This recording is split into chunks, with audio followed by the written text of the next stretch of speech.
मेवात क्षेत्र में रहने वाले मेव मुस्लिम केवल पाइया मुस्लिम हुआ करते थे, मतलब 250 ग्राम ही मुस्लिम थे। पौना किलो या दोनों हथेलियों के बीच रख करके और प्याज को फोड़ दिया जाए। नई नई मुसलमानी अल्लाह अल्लाह पुकारे। सुधर जाओ, ना इधर के रहोगे और ना उधर के, तो कभी तुम बन ही नहीं पाओगे, ये याद रखना। नमस्ते दोस्तों, आप सभी जानते हो पिछले सोमवार को हरियाणा के नूह जिले में हिंदुओं ने ब्रजमंडल जलाभिषेक की यात्रा निकाली थी और जिहादियों ने उस पर हमला कर दिया था। अल्लाहू अकबर के नारे लगा रही थी। इंस्पेक्टर पंकज के मुताबिक भीड़ की तरफ से अवैध हथियारों से फायरिंग भी की। पहाड़ों बैठे भाई, फायरिंग करे। पुलिस वालों समेत कई निर्दोष हिंदू मारे गए हैं और अनेक घायल भी हैं, ये सब जानते हो आप। न्यूज चैनल वाले आरोपी ढूंढने में लगे हैं कि ये किसने किया, किसका काम है ये, लेकिन यकीन मानिए निशाना एकदम गलत लगा रहे हैं। तो आइए मछली की आंख में निशाना लगाते हैं। इसी नूह जिले से कांग्रेस का एक विधायक है, नाम है मामन खान। आज से लगभग 6 महीने पहले विधानसभा में खड़े होकर के कुछ हिंदूवादी युवाओं को खुलेआम धमकी दे रहा था कि तुम आना मेवात में। आपके मंत्री याद रखना, ये मेवात गए, इसकी प्याज सी ना फोड़ी तो मेवात भी हमसे फोड़ जाएगा। प्याज फोड़ने का क्या तात्पर्य है ये बताता हूं। हरियाणवी में कहते हैं जब प्याज फोड़ना तो प्याज 2 तरह से फोड़ा जाता है। एक तो फर्श पर या किसी हार्ड चीज पर प्याज को रख के ऊपर से मारा जाए, या दोनों हथेलियों के बीच रख करके और प्याज को फोड़ दिया जाए। जैसे ये फूट गया, देखो प्याज का क्या हाल होता है। इसी प्रकार से जो स्टेटमेंट उसने दी थी आज से लगभग 6 महीने पहले मेवात में जो ब्रजमंडल जलाभिषेक यात्रा हुई है, उसमें ठीक वैसा ही हिंदुओं के साथ किया गया है। मंदिर 3 तरफ से पहाड़ी से घिरा हुआ था और लगातार वहां खुलेआम गोलियां चली। 800 से 1000 पुलिस वाले भी थे वहां पर, महिलाएं थी, बच्चे थे, उनको टारगेट किया गया, निशाना बनाया गया। निहत्थे हिंदुओं पर, भक्तों पर निशाना लगाया गया, गोलियां चली, मोर्टार तक दागे गए हैं, ऐसा वहां के लोकल जो वहां उपस्थित थे उनका कहना है। पत्थर वहां पर खूब बरसे हैं। यकीन करोगा, मारो या मरो, सही है ना। देखो मारो तो फिर भी सवाब है, और मैं यकीन के साथ करूं, और जब मर गया तो हमारे जन्नत का हकदार हूं। जंग गई और या मैं इंशाल्लाह अल्लाह ताला से उम्मीद है कि हमें कामयाब करेगा। जिस जैसे आवा ना सही है, जिनकी तोड़ फोड़ कर दो। ये पूरी प्लान के साथ किया गया है, ऐसा स्पष्ट दिखाई दे रहा है। इसमें कोई बहुत बड़ी बात नहीं है। सैकड़ों गाड़ियां जला दी गई, ये सब आप जानते होंगे। लेकिन देखिए इतना सब होते हुए भी किसको दोषी ठहराया जा रहा है, आरोपी किसको बनाया जा रहा है न्यूज चैनल्स में, वो है मोनू मानेसर और बिट्टू बजरंगी।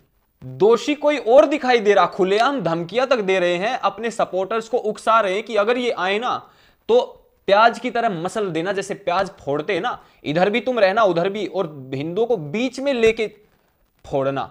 और इसमें ऐसा ही हुआ है, घेर करके मारा गया है, पूरा प्लान के साथ किया गया है। ये बड़े ही हैरान करने वाली, आघात पहुंचाने वाली खबर है। ये जगत विख्यात है कि मेवात में चोर, डाकू, लुटेरे, गौ हत्यारे, साइबर क्रिमिनल, पाकिस्तान प्रेमी और यहां तक कि आतंकवादी तक पलते हैं। पुलिस वाला भी ना बक्सा, कहा करें मेवात के चोरन को। आज से लगभग 1 साल पहले हरियाणा के डीएसपी सुरेंद्र कुमार की मेवात के इन्हीं खनन माफियाओं ने हत्या कर दी थी, और इसीलिए हरियाणा पुलिस लगातार इन गिरोहों पर, इन क्रिमिनल्स पर कार्रवाई करती आ रही। पिछले 1 वर्ष से लाखों सिम ब्लॉक की गई है, इनके ऊपर सैकड़ों केस भी लगे हैं, बहुत सारों को पकड़ के अंदर भी डाला हुआ है। यह भी खुंदस थी, लेकिन मीडिया ने इस घटना का सारा आरोप गौ भक्त मोनू मानेसर और बिट्टू बजरंगी पर डाल दिया। आप सभी जानते हैं इसी वर्ष राजस्थान के 2 गौ तस्कर जुनैद और नासिर की हत्या हुई थी।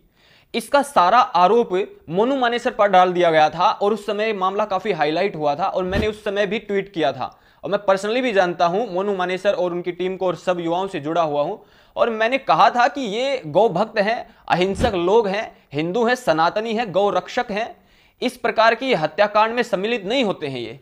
ये अपनी गौ माता को, अपने धर्म की रक्षा करने के लिए अपना कार्य करते हैं। साधारण युवा हैं, किसी को मारने वाले लोग नहीं हैं, बचाने वाले लोग हैं या खुद मर जाते हैं कुछ भलाई करते समय मानवता की। इसीलिए ये सारा आरोप जो डाला गया ना, ये पूरा का पूरा नाजायज है। वो था भी नहीं उस समय पर मोनू मानेसर, वहां पर घटना के आसपास भी नहीं था, गुरुग्राम में था, वीडियो भी है, सीसीटीवी की फुटेज भी है। अब फिर से मोनू मानेसर था गया, इनको मिल गया इनको, और फिर सारा का सारा मामला मोनू मानेसर की ओर ये लेकर के जा रहे हैं मीडिया वाले और जनता का ध्यान भटका रहे हैं। और यदि सच में मोनू मानेसर और बिट्टू बजरंगी के नाम पे हिंसा भड़की तो फिर अस्पताल और मंदिर क्यों तोड़े गए, पुजारियों को क्यों पीटा गया, महिलाओं और बच्चों पर गोलियां क्यों चलाई गई, निर्दोष निहत्थे अहिंसक हिंदुओं पर पत्थर क्यों बरसाए गए, सैकड़ों गाड़ियां क्यों जला दी गई, मोर्टार बम क्यों दागे गए। इतना ही नहीं, इस घटना के 18 से 20 किलोमीटर दूर भादस गांव में महर्षि दयानंद सरस्वती के नाम से आर्य समाज का गुरुकुल चलता है, उस पर 2 बार चढ़ाई करने का प्रयास किया गया। आसपास के गांव वालों ने इकट्ठे होकर गुरुकुल को बचाया है। उस पर क्यों हमला किया गया? एक आर्य युवक शक्ति सिंह, जिसका ब्रजमंडल यात्रा से कोई लेना देना नहीं था, उसकी हत्या क्यों की गई? एक और अन्य युवक अभिषेक को गोली मार करके, गला काट करके सर पत्थरों से क्यों कुचला गया? यदि मोनू मानेसर ही इसका दोषी और आरोपी आप मानते हो तो 1933 में गांधी ने मेवात के मेव मुस्लिमों के लिए कहा था कि ये हिंदुस्तान की रीढ़ की हड्डी है।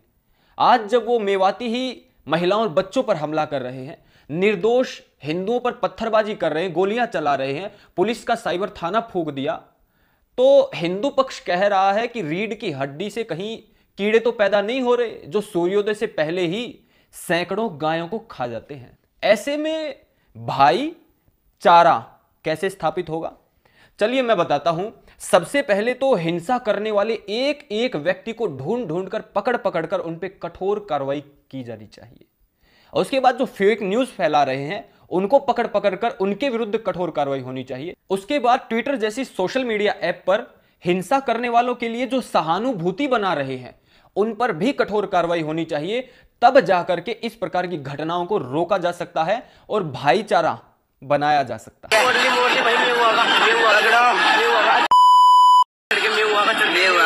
आखिर कौन है ये मेव और क्या है इनका इतिहास? आखिर कौन है इस पूरी हिंसा का मास्टरमाइंड? ये सर्वविदित है कि 1935-40 तक मेवात क्षेत्र में रहने वाले मेव मुस्लिम केवल पाइया मुस्लिम हुआ करते थे, मतलब 250 ग्राम ही मुस्लिम थे, पौना किलो 750 ग्राम हिंदू ही हुआ करते थे। राम पुरुषोत्तम कहलाते हैं, सिर्फ आदमी का खरीदा नहीं है, वो मुसलमानों का भी है, और पुरुषोत्तम में भी मर्यादा पुरुषोत्तम। जैसा कि आप सभी जानते हो कि पूरी क्रिश्चियन सोसाइटी 72 फिरकों में बटी हुई है और मुस्लिम सोसाइटी 73 फिरकों में बटी हुई है।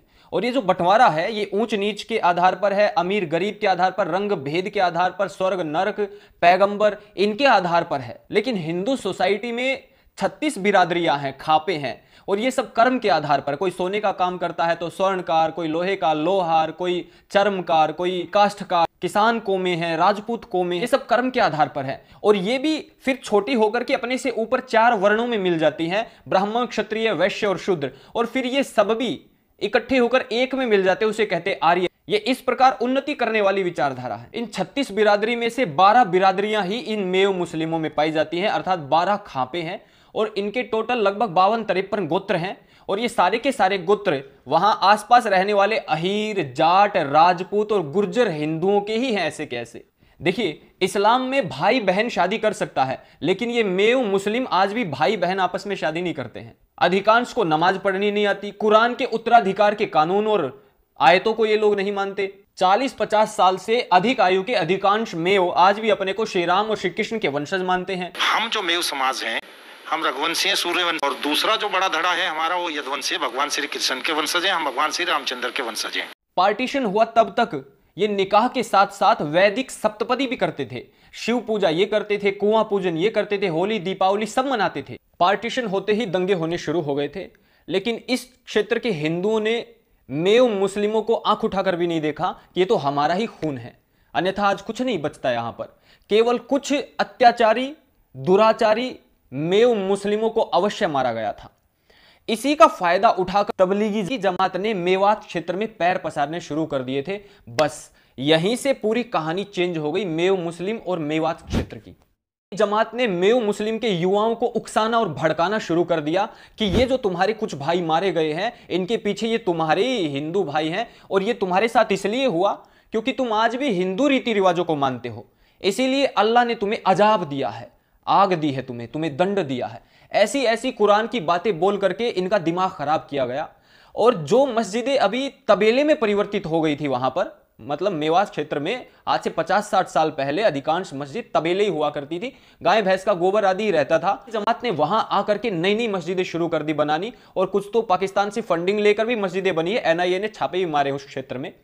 इन मस्जिदों में इन युवाओं को नमाज सिखाई गई, पढ़ाई गई, और कुछ कुरान की आयतें भी सिखा पढ़ा करके इन्हें कट्टर मुस्लिम बनाया गया। जो अभी तक केवल पाइया मुस्लिम हुआ करते थे और पौना हिंदू पौना किलो हुआ करते थे। आज परिस्थिति इतनी विपरीत हो गई है कि मेवात के मेव मुस्लिम लगभग पौना किलो मुस्लिम हो चुके हैं कट्टर वाले, और पाया हिंदू रह चुके हैं। स्थिति एकदम बदल गई, परिवर्तित हो गई है। तो मेव मुस्लिम नए नए मुस्लिम बने हुए हैं। और हरियाणा क्षेत्र में एक कहावत है, नई नई मुसलमानी अल्लाह अल्लाह पुकारे। मतलब कि जो नया नया मुसलमान होता है वो बहुत ज्यादा धार्मिक, आयतों वाला, अल्लाह वाला, हर चीज में इस प्रकार की चीजों में बहुत ज्यादा इन्वॉल्व दिखाई देता है। आपको कभी सऊदी अरब वाले ऐसे दिखाई नहीं देते होंगे जैसे पाकिस्तान वाले दिखाई देते हैं ना। जब क्रिकेट मैच में बाद में जब किसी को मैन ऑफ द मैच या कुछ मिलता था और वो आते थे ना पाकिस्तान वाले, एक लाइन नहीं बोलते, इतने में तो अल्लाह और ये इंशाअल्लाह, अल्लाह अकबर, ये सब आता रहता था बार बार। सऊदी वालों का कभी सुनाई देता आपको? नहीं। तो ये कहावत ऐसी बनाई हुई है हरियाणा के बड़े बुजुर्गों ने। खैर, आपकी जानकारी के लिए बता दूं कि तबलीगी की जमात वही है जिसने कोरोना में पूरे देश में छोटी छोटी सभाएं करके, थूक थूक के खाने पीने में भी, और जानबूझ के खास के कोरोना को बढ़ा दिया था भारत में बहुत ज्यादा।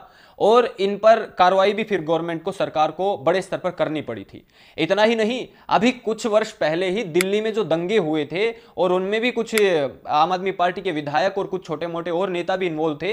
ये सबके सब कहीं ना कहीं तबलीगी जमात से जुड़े हुए लोग थे। तबलीगी जमात का बार बार नाम आ रहा है देश में, यदि कहीं पर भी सांप्रदायिक हिंसा भड़क रही है तो। और ये पूरा मेवात क्षेत्र तबलीगी जमात के ही कंट्रोल में है, ऐसा माना जाता है। और ऐसा आप इंटरनेट पर भी स्टडी करेंगे तो आपको मिल जाएगी सारी की सारी चीजें। तो कहीं ना कहीं ये सारी की सारी प्री प्लानिंग जो की गई है ना, ये तबलीगी जमात के इन्वॉल्वमेंट के बिना, मस्जिदों के इन्वॉल्वमेंट के बिना, या संगठनों के या नेताओं के इन्वॉल्वमेंट के बिना, जैसे मामन खान जैसे कुछ नेता हैं, इनके बिना केवल कुछ लोग घरों से भड़क करके 1000-2000 की संख्या एकदम इकट्ठा हो जाना, अचानक से सिलेंडर इकट्ठा हो जाना, अचानक से बहुत सारा पेट्रोल, इतने सारे पत्थर आ जाना, ये तो पॉसिबल नहीं है। ये तो एक बच्चा भी समझ जाएगा कि आखिर चल क्या रहा है और किस दिशा में ये लोग जाना चाहते हैं। 2018 की नीति आयोग की रिपोर्ट में नूह जिले को भारत के सबसे पिछड़े और गरीब क्षेत्रों में से एक माना गया है।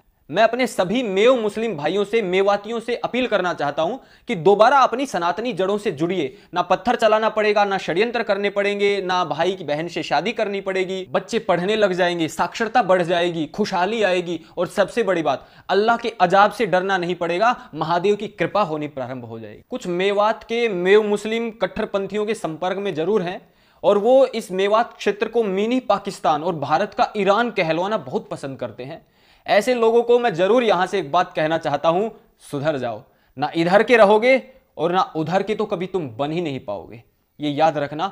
भाईचारे के साथ हम सभी को मिलकर के रहना है, सनातन की अहिंसक शिक्षाओं के साथ आगे बढ़ना है, मानवता के साथ आगे बढ़ना है, किसी को मारना नहीं है, प्यार प्रेम बंधुत्व से आगे बढ़ना है। अरे मूल जड़ तो सबकी एक ही है। और अब अंत में सारी राज्य सरकार और केंद्र सरकार को मिल करके, सारी जांच एजेंसियों को मिल करके तबलीगी जमात की इस हिंसा में इन्वॉल्वमेंट की जांच करनी चाहिए। निश्चित रूप से कुछ ना कुछ हाथ लगेगा। मेरी इस बात को हर एक हिंदू, मुस्लिम, मेव मुस्लिमों के पूरे मेवात क्षेत्र के लोगों तक भी पहुंचाया जाए, ताकि शांति और अमन, भाईचारा स्थापित हो सके और सही दोषियों को दंड दिया जा सके, ना कि निर्दोषों को टीवी चैनल पर बुला बुला करके उनको आरोपी सिद्ध किया जाए और देश में उनकी छवि खराब की जाए। ओम जय श्री राम।